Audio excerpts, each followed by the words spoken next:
और देखिए, बीजेपी ने जिस तरीके से एमपी, छत्तीसगढ़ और राजस्थान में जीत हासिल की, विपक्ष को 24 के लिए संदेश दे दिया है, क्योंकि इन राज्यों में अच्छी खासी लोकसभा की सीटें हैं जो किसी भी पार्टी को केंद्र की सत्ता में विराजमान करने में अहम भूमिका अदा कर सकती हैं। ऐसे में सबसे बड़ा सवाल है कि क्या इन नतीजों ने बीजेपी के लिए मिशन 2024 की राह को आसान कर दिया है, क्योंकि जिस तरह के पीएम मोदी चुनावी तैयारियों का मंथन वो करते हुए दिखाई दे रहे हैं, विपक्ष अब तक इंडिया गठबंधन का संयोजक ही नहीं बना पाई है। देखिए इसी पर एक खास रिपोर्ट।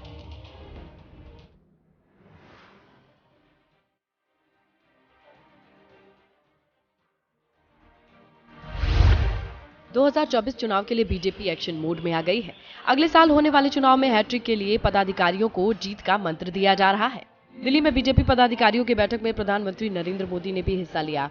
उसमें उन्होंने 2024 में किन मुद्दों को उठाना है, विपक्ष का सामना कैसे करेंगे, इसका मंत्र भी दिया। प्रधानमंत्री मोदी के जीत के ब्लूप्रिंट के मुताबिक अब सभी पदाधिकारियों को मिशन मोड में काम करना पड़ेगा। सभी को सोशल मीडिया पर आक्रामक अंदाज में बातें रखनी होंगी।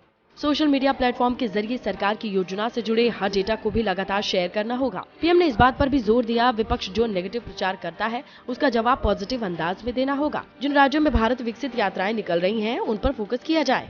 नए मतदाताओं को यूपीए सरकार और एनडीए सरकार के अंतर समझाने के लिए विशेष अभियान चलाए जाएं। पीएम मोदी ने यूपी और एमपी का उदाहरण देते हुए बीजेपी के फेवर में वोट बढ़ाने के लिए बूथ मैनेजमेंट पर फोकस करने की सलाह दी। पीएम मोदी ने ये भी साफ किया कि आगामी लोकसभा चुनाव में सिर्फ 4 जातियों पर फोकस किया जाएगा: युवा, गरीब, महिला और किसान।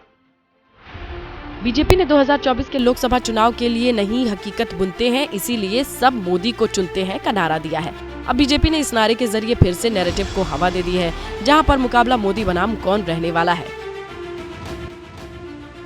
अब तक एक तरफ बीजेपी एक्शन मोड में दिखाई दे रही है, वहीं दूसरी तरफ इंडिया गठबंधन अभी तक सीट शेयरिंग पर कोई भी फैसला नहीं ले पाई है। इसके ऊपर कई राज्यों में अभी भी पार्टियों के बीच तनातनी का दौर जारी है। विपक्ष का एक ओर जहां अभी तक ये नहीं तय हो पा रहा कि उनके इंडिया गठबंधन का संयोजक कौन होगा, पीएम का उम्मीदवार कौन होगा, किस राज्य में कौन कितनी सीटों पर चुनाव लड़ेगा। हालांकि गठबंधन के नेता जल्द ही सभी मुद्दों पर सहमत होने की बात कह रहे हैं कि हम सब मिलकर अपने संविधान को बचाने के लिए 2024 में भाजपा जो तानाशाहों की सरकार है उनको रोकने का काम करें। बीजेपी की तरफ से 400 पार का नारा दिया जा रहा था, अब आप लोगों को लगता है कि वो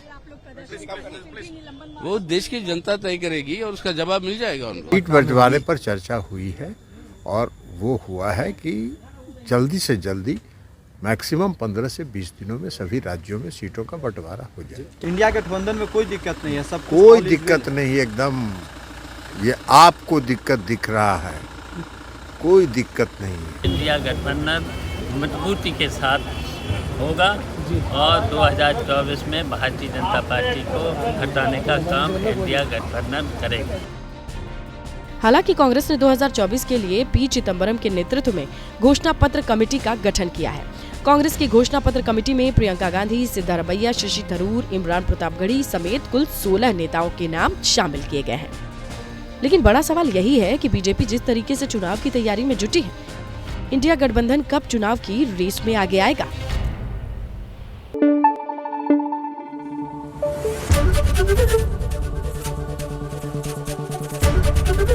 एबीपी न्यूज आपको रखे आगे।